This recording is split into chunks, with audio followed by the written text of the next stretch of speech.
Idle surge, so frustrating and can be dangerous. I mean, to the point where it's like your foot's just lightly on the brake, and the light's red, and you're sitting there, and all of a sudden it just wants to surge and it pushes you in the intersection. You're like, oh, sweet Jesus, what's about to happen to me? I can tell you, think about what causes fuel to be injected inside your engine, right? Obviously, fuel pressure, that's on the list. Obviously, FICM signaling, sure. Obviously, ECM programming, sure. And obviously, high pressure oil, sure. And then also, what causes ignition? Well, fuel. Well, what is fuel? Fuel is air and, well, the liquid stuff we call diesel in this case. So what are the things that control airflow? What are the things that control fuel flow into a combustion chamber? That's what this conversation really is about. So I would say if your truck is not deleted, take a look at your EGR valve and verify that that puppy's not sticking.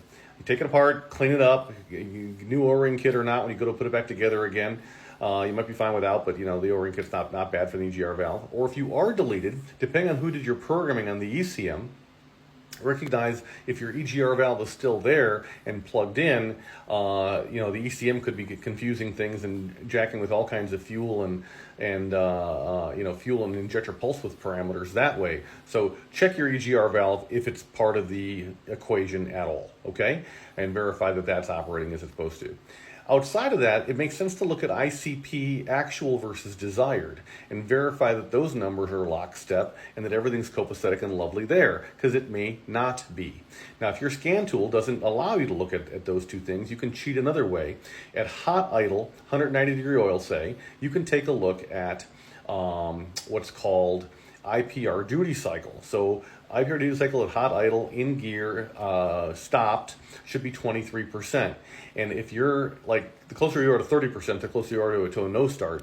But it should be very, very consistent and stable. It shouldn't be bouncing. It should just be where it's at.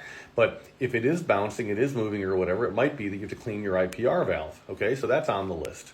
And so, take a look at that. Because if your IPR valve is opening and closing dynamically, it's changing the pressure in the oil rail, and all of a sudden when your injectors are signaled to open, when the little valve is opened, all of a sudden it's spewing more than it should have, and all of a sudden it's surging. So there's that.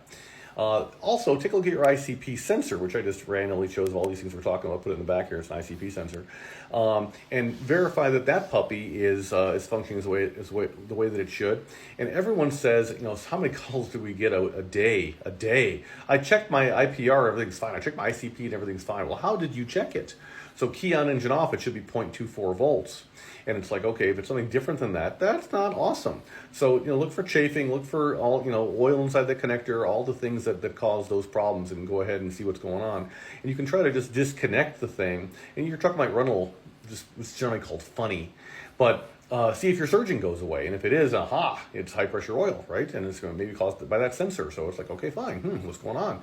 Recognize that your high pressure oil pump wouldn't cause this, because your pump is just pumping. It's pumping in a very consistent, lockstep in time with the motor, right? Motor spinning over at a given RPM, that pump is spinning over at a given RPM. And so there's that. So that's part of the conversation. And then the last thing is I would tell you what controls fueling. Well, it's the oil temperature sensor, interestingly enough. So let's verify that your oil temperature sensor is acting logical. So what's your IAT, your ambient temperature sensor coming up at when the engine is stone cold, and is your engine oil temperature that same number? Think about it. If you disconnect that sensor, it's going to be negative 40. Well, if negative 40, all of a sudden you're going to have all kinds of crazy fueling because it's trying to do anything. So if you got a chafed wire or whatever, so look at these readings and these settings when it is surging, when it is misbehaving, and see if you can replicate your problem that way to isolate where the problem actually is. And down the path of that, clogged air filters and whatnot, clogged intake manifolds, they'll just cause a less fuel economy because less air is going into the combustion chamber. That it's not going to cause surging though, so that's not part of the equation. But if you happen to have your intake manifold off, think about either upgrading to an O-Dog that flows 46% more air than stock, or think about the logic of going ahead and saying, no, I'm going to I'm gonna go ahead and just send my intake manifold off to a machine shop and have them, put that thing in a bath to go ahead and clean all the gunk out on the inside. But that would not cause your surging. So at any rate, covered a lot of options here. Hopefully, one of them is solves your problem. And keep the questions coming. I appreciate it. FICMRepair.com. We're all in this together.